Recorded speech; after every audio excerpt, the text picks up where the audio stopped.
Video தொடர்ந்து பார்க்குற அனைவருக்கும் வணக்கம்.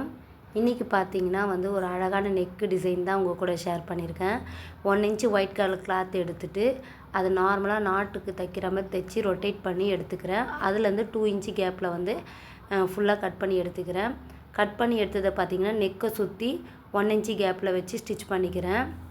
இது ஃபுல்லாக ஸ்டிச் பண்ணி முடிச்சதுக்கப்புறமா பார்த்திங்கன்னா அது மேலே மெயின் பீஸ் வச்சு ஸ்டிச்சிங் போட்டு நெக்கை கட் பண்ணி நம்ம ரொட்டேட் பண்ணும்போது பார்த்திங்கன்னா நம்ம பண்ண டிசைன் எல்லாம் உள்ளே வந்துடும். இப்போ இந்த ஒயிட் கலருக்கு நடுவில் இருக்க கேப்பில் பார்த்திங்கன்னா மெரூன் கலரில் நாட் மெட்டீரியல் ரெடி பண்ண மாதிரி பண்ணிவிட்டு அது உள்ளே சென்டர் வரைக்கும் நான் போட்டு எடுத்து வந்திருக்கிறேன். சென்டர் 2 பக்கமும் போட்டதுக்கப்புறமா பார்த்திங்கன்னா ஒரு ஜிக்ஸாக் மாதிரி ஒரு ஸ்டிச்சிங் போட்டு எடுத்துக்கிறேன். எண்டிங்கில் அந்த சமோசா மாதிரி வரும் இல்லைங்களா, அந்த ஸ்டிச்சிங் பண்ணி அந்த இதுவை நான் க்ளோஸ் பண்ணிக்கிறேன். இதில் பட்டன்லாம் கட்டி முடிச்சுட்டு இந்த நெக் எப்படி இருக்குன்ட்டு கண்டிப்பாக கமெண்ட் பண்ணுங்கள். வீடியோ தொடர்ந்து பார்த்த அனைவருக்கும் நன்றி.